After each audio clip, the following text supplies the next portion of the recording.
Clive, the director of Clinks, the voluntary sector umbrella body for organisations working in criminal justice.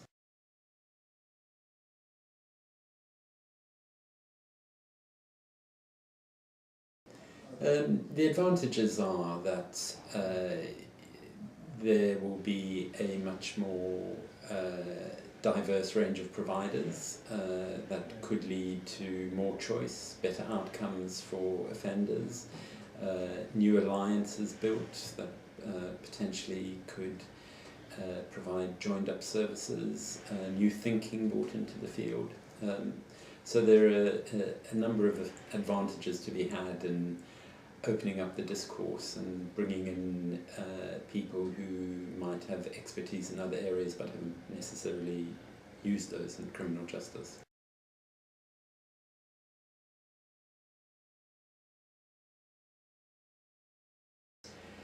Well, the disadvantage is that these reforms are essentially process-driven, and that means that they have to take out a lot of money from the system, so they're saving money in a system that's quite tight already. Not only are they saving money, but the mechanism of payment is new and relatively untested. So those two things, changing both the provider and changing the process and the way in which the provider is paid, are dangers. And then additionally, it's introducing, particularly for low-risk offenders, a much-needed mentoring service without too much clarity as to what mentoring actually means and the distinction between mentoring and supervision, the potential for that to lead to breach, to drive up the prison numbers, and so on. So it's a reform that comes with some health warnings.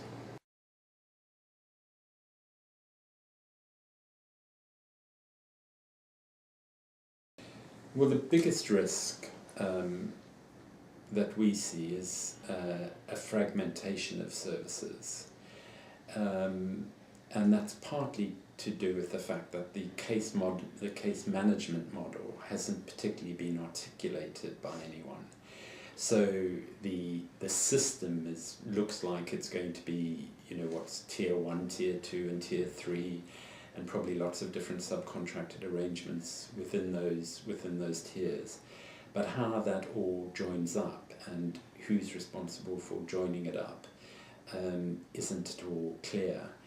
And by and large, we're talking about people whose experience of systems is that they're not particularly joined up, who don't have the usual consumer power to make choices of who provides their services or not. So there's a real danger that the fragmentation makes the system less accessible, more difficult to understand, and that people simply give up, and the people who will be giving up are offenders, and that will increase both the chances of them being rehabilitated, but it will also increase public risk.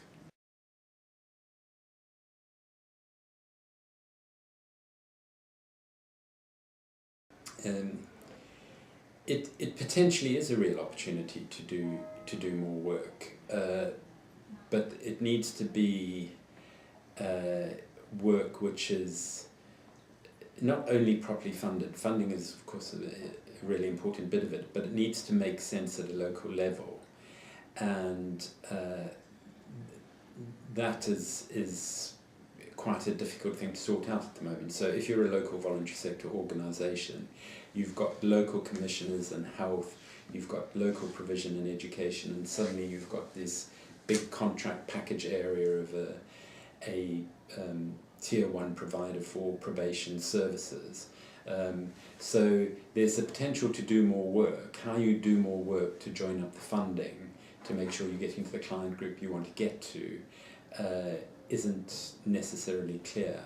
And what we really need to avoid in this is just local voluntary sector organisations having to provide services on a spot purchase type basis, which isn't going to do anyone any good, really.